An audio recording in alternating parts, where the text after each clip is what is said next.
Hai salut băieți și fete, eu sunt Dalizeu și azi am revenit la un nou clip pe acest canal. În acest clip o să cumpărăm PES-ul, să-l avem acolo la colecție.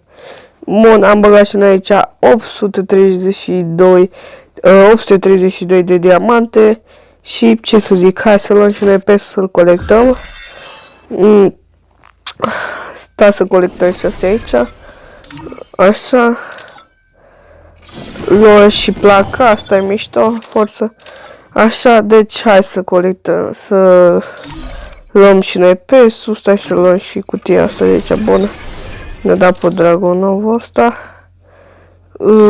Luăm aici PES-ul și luăm PES-ul 5, 4, 3, 2, 1 și ia să luăm și noi PES-ul aici la colecție. Bun, am luat și PES-ul și ce să zic, hai să-l colectăm. Bun, prima dată avem aici skin-ul ăsta pe motocicleta asta, e forță, ce să zic. Mișto. N-am 2-3. Așa. Haina asta pe fată. Mișto. Așa. Mi-a dat un de ăsta. Așa. Mi-a dat un ban de ăsta, 500 de bănuți. O etichetă la Diamond. De ăsta, skin-ul ăsta pe fată. Ia să vedem cum arată. Mișto. Să scrieți ce skin vă place pe fată sau pe băiată din PES. Mișto, ce să zic. Adică forță. Luăm și asta. Luăm și eticheta asta Diamond.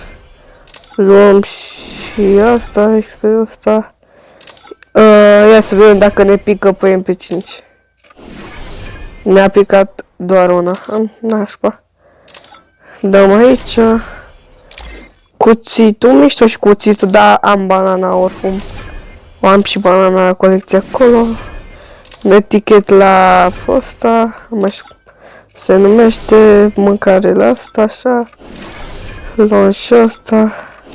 500 de bănuți. Asta.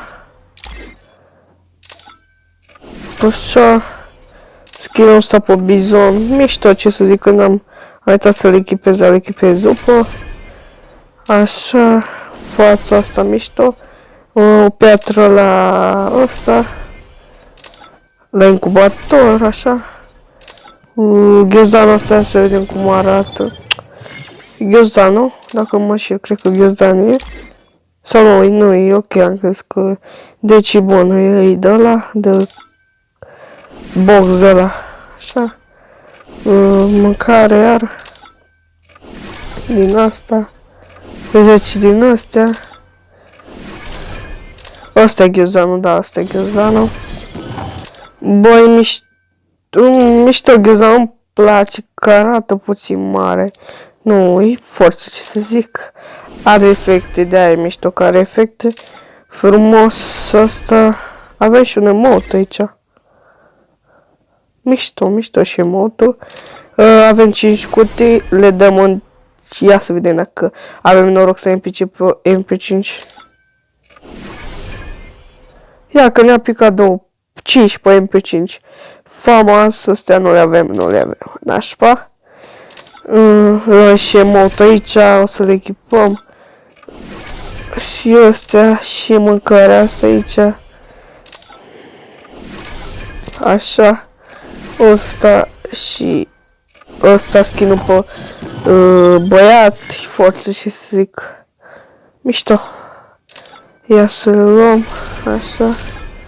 Și cutia asta, avem noroc. Un etichet de la... Atât a fost și cu acest video, v-am lăsat, vă pup, griji de voi.